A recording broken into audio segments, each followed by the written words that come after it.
Good night and welcome aboard Seascapes, the maritime programme for this island nation.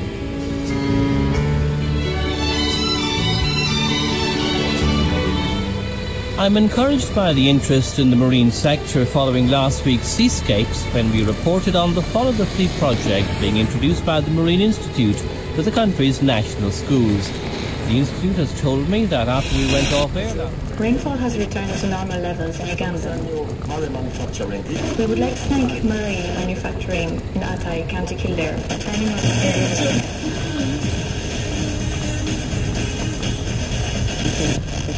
To the independent front when they're discussing this whole issue of gangland crime is that people who were victims and survived give evidence. But Joe, hold on a minute. You don't need trials. You just need to lift them off the streets and put them away. We can intern them indefinitely without trial.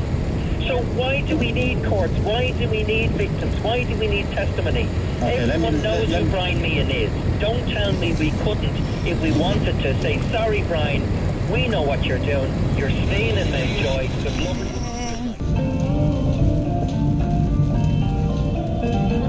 The JK Ensemble with John Kelly.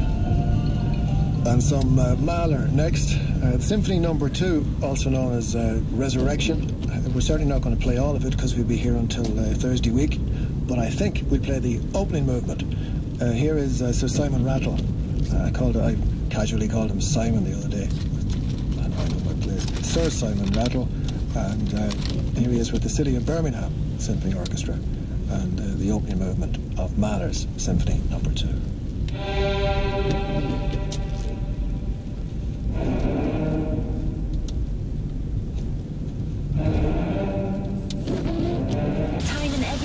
Day when they get that urge. You know the one I mean. Maybe things are starting to slow down and you find yourself thinking about an ice-cold Diet Coke. So you hunt them down and you crack it open. You feel the rim of the can cold against your lips. Your tongue goes all tingle and you taste that sing as the bubbles rush, giggling down your throat. Now everything's beginning to sparkle. So there's work ahead, but that can wait until you've sipped every last drop. And you find yourself refreshed, renewed. Shocked, grim statements were made. They shed tears by the graves as the bodies were laid.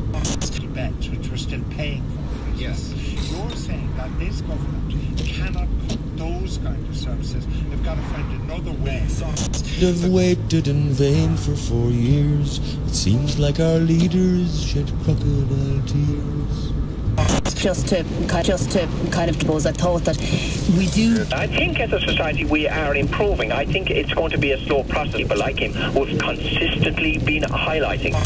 And does she like curly whirlies? She does have a curly whirly. She likes a finger fudge and curly whirlies. What more do you want? Make space, be happy. Your brain's to burn and now you've money to burn as well.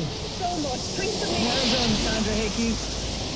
It's very good, but very small and neat.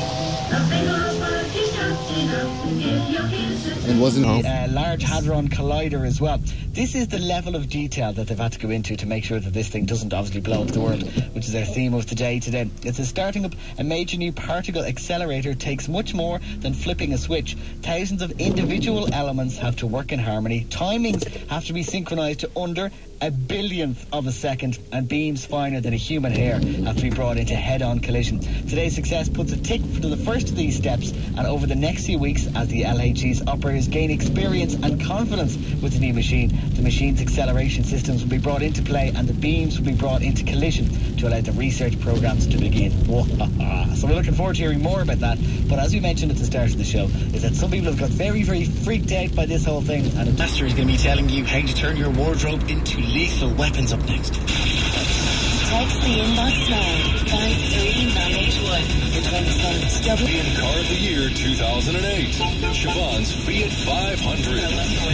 It's the car everyone's talking about.